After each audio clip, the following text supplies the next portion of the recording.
Welcome back to the channel, guys. I'll try to make this video a little bit more intelligible than the last. Thank you, Tom, for pointing that out in the last video. That was 5 times its speed. So, yeah, back to the finance video. Today we'll look ahead to what Bitcoin holds as it has broken out of its descending triangle. Taking a look here, we see this, well, obviously this descending triangle that in theory has started since November of 2021 and has fallen consistently and down, 75%. I don't want to sound like a broken record, but here we are, breaking out of this, which typically a descending triangle, the target is the top of the triangle.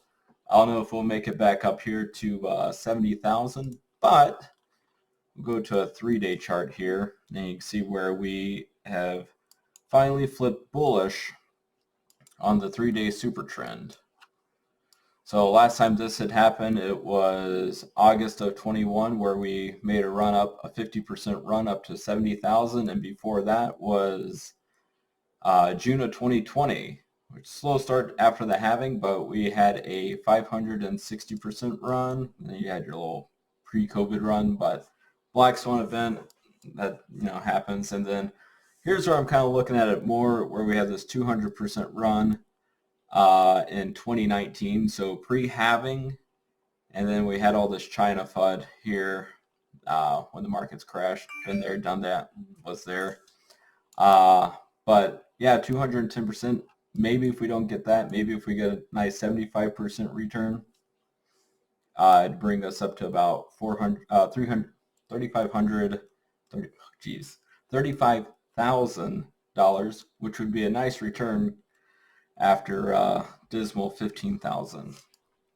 So even looking on the Fibonacci retracement from COVID lows to November highs, the kind of this line almost coincides with the 3-day super trend, and we can see where we can run into these potential resistances here. So 28,000 is really kind of the next target that I'm looking at. I'll probably be jumping into some positions, probably on BITO options and Riot options. Riot has been really on a run last couple of weeks, well, days actually. So you can see here where it's also in a descending triangle and is up almost 85% in the last couple of days, which is pretty phenomenal. If we go back here from, well, besides this little point right here, from back here in May of 2020, when it flipped green on the super trend, it was up 4,800%, which is pretty phenomenal. Beat your 7% gains in the stock market. But then again, from that top in February 21 to, the other day, I don't think anywhere else you'll get a 95% dip unless it was, bad stock or shitcoin. So looking at the block reward happening, we're 471 days, 13 hours, 14 minutes, and yes, seconds away from the Bitcoin halving. So it will drop to 3.125 coins per block reward, which is crazy because, I remember when it was, well, obviously higher than that, and now it's going down to quantities in which people actually hold personally.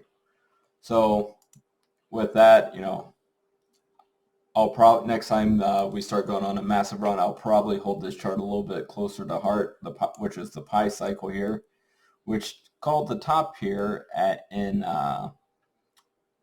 April 20th of 2021, where the price was about 60,000.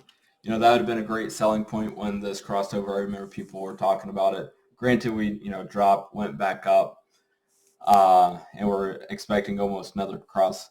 I remember right here, everybody's like, yeah, it crossed, but what are the odds that it will happen again like it did in 2017? And prophecy did go through, and it was generally the top before we had a nice 75% crash. So going back into, I'll look at Bitcoin. looking at the stock to flow model, you can see where we're very well below the average price. Even if we were, say, like right here in this, theory of the market in 2019 to 2023, go back up to the median price of 60,000, that would be great. Although this, this is Bitcoin's first bear market in both stocks and, well, obviously, okay, not Bitcoin's first bear market, but in a recessionary period of stock market, it's taking a hit a little bit harder, such as tech stocks. So even if we were to rebound as the Fed pivots back up to 60,000, that would be a really nice gain. Actually, that'd be probably about a 3x gain. And then waiting for the halving 471 days from now for the average median price to go up to about 550, which we did hit it. The median price here. I think this is the most realistic model than the cross asset model. All these other models generally have been broken. If you look here, definitely fallen under the rainbow ribbon.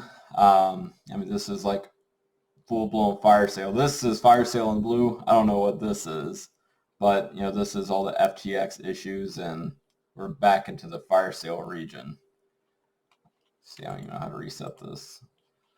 So looking at different stats, the fear and greed indicator is at 52, so we're back to neutral territory after being in the fear territory for pretty much a long amount of time. I've never seen it so fearful ever. And everything's just kind of neutralized, just waiting for a big gain. So if we go back to the Bitcoin chart here, you can also look on the hash ribbon where it is almost indicating, let's go to a week chart here a little bit better. We're almost indicating another buy signal, which is right here. On some charts it is, so on this chart from Coinbase, it's indicating a buy. Last time we got a buy was August of 2021. Now let's go back to August of 2021. Okay, well, we still had that run up, and then the other one was November 2020, and that's also when it went up. So basically, miners are turning on their machines again, starting to mine again, and it's slowly becoming more profitable. So in the end, guess we'll see what happens this week. Towards the end of the month, it'll become a little bit more interesting as the Federal Reserve has their FOMC meeting. So if they decide to pivot a little bit more, have a quarter or a half basis point move, we could see some fireworks here. So even here, about $37,000 will run into a little bit of resistance. So hopefully we can get a nice relief rally. I'd like to take some profits. It's been a long couple of years now. So thank you. Until next time, and thanks, Tom, for pointing that out.